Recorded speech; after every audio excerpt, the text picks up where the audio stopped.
I had my 7-year anniversary as a creative business owner this year. What started as a portrait and event photography business has grown into a digital media production company. My name is Angela Hollowell, and I'm the founder of Rootful Media. In honor of the special occasion, my lucky 7-year anniversary, I'm sharing 7 lessons that I've learned in the past 7 years as a creative business owner, and the best piece of advice that I've ever received from a fellow creative entrepreneur. First and foremost, raise your rates. Not because someone on the internet told you to, but it's very likely that you're undercharging for what you need to make a profit. And, inflation is a thing, and your rates should keep up with the pace and cost of living increases. When I first started, this business, I didn't have any idea about how to raise my rates, how to have that conversation about rates, and, how to develop a cadence for raising my rates each year. That's something that I highly recommend that you develop and start doing it now because it's probably past due. Be a kind boss to yourself. You can't work all day, every day, and expect to show up as your best self all the time. Overextending yourself puts a lot of stress on your body, on your mental alertness, and just on your mood and attitude. And, you're not giving your best self to yourself, and you're definitely not giving it to the people around you and your clients who need you to show up every day as you. I definitely get the grind of doing whatever it takes to get your business off the ground and get yourself out there, but that shouldn't come at the cost of your well-being. I think that we forget that even if you're, trying to become a full-time creative entrepreneur, that's still just one part of your life. Like, your work is not everything that you are.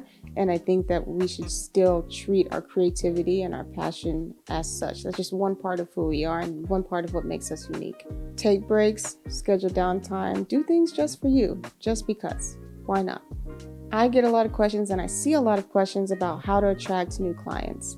All of my clients just about have come from me putting myself out there.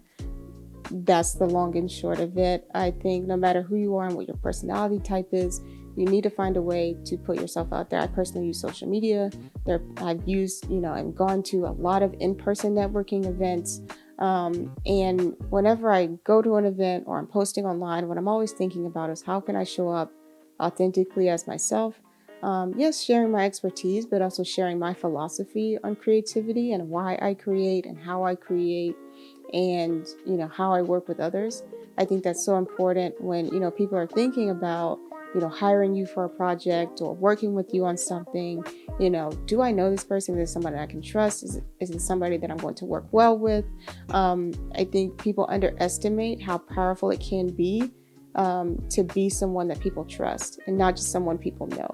When you really put in the time and effort to put yourself out there, I think you also, are learning what works best for you, right? You're going to learn how to qualify clients. You're going to learn how to ask for a sale in a way that feels right to you and not grimy or slimy or awkward or weird. You're going to learn how to create an incredible customer experience that is aligned with who you are and what you hope future clients and customers will expect from you. Because at the end of the day, word of mouth to me is still king, and what you want is for previous clients and current clients to rave about you and have an experience with you that they want to go and tell the world and tell their friends and tell their colleagues about. It's that simple, and it's also that hard. I had to change my relationship with the word no. Sometimes it means not right now, sometimes it means it's not for you, but very rarely does it mean never.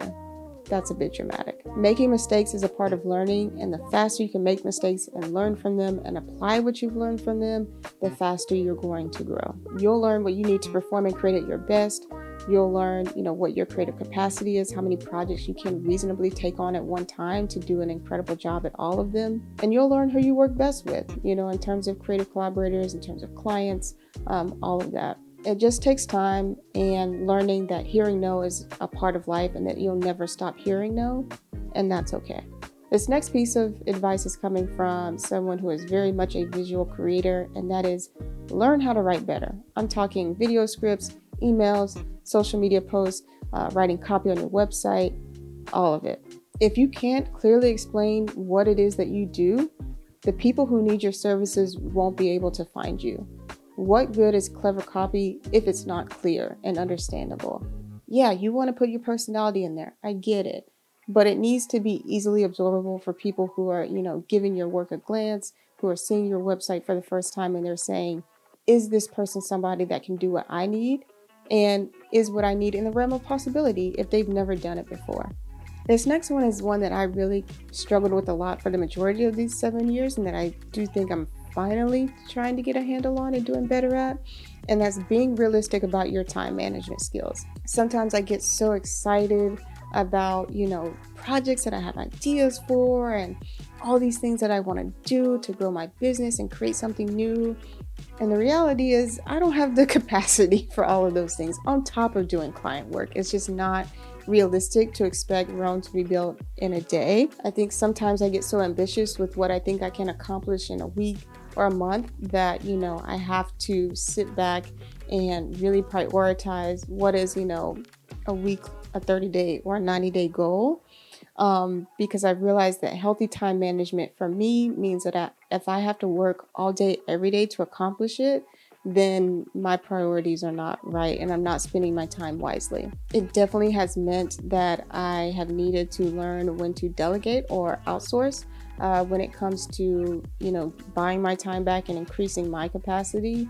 There was a time when I was really reluctant to invest in digital tools and software because, when I was first starting out, I didn't have a lot of money.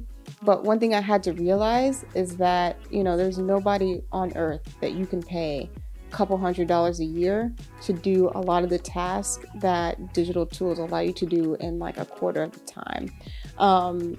It's just really that simple. There's something that you cannot replace with a digital tool, and so you do need to hire people for that, especially in the creative space.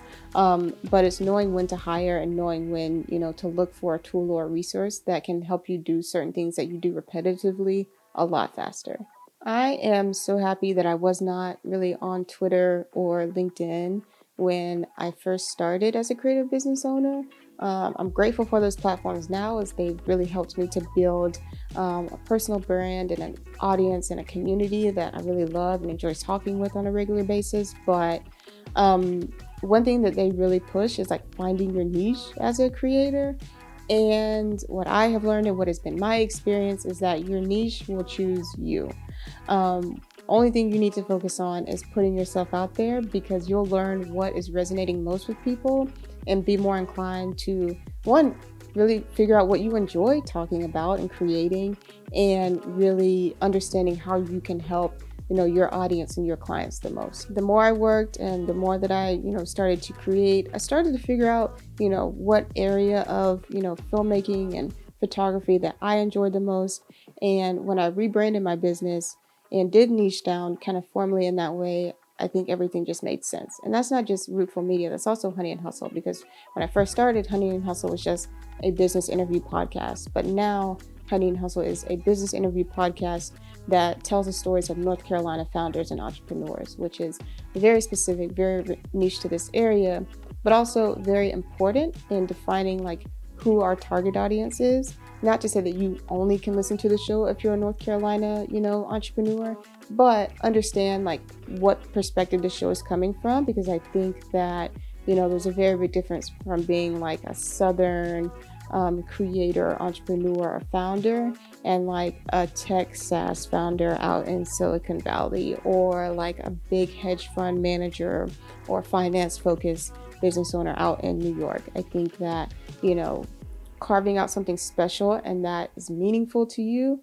and that, really exemplifies a part of your personality as a person is like super important, yes, but it does take time to find your voice and find your niche. My honorable mention in terms of, advice that I received when I was, growing my business was from a fellow creator and filmmaker who said, live on as little as possible for as long as possible, right? So when you're starting out, maybe you don't have as much money, but that's going to change. I believe that's going to change for you.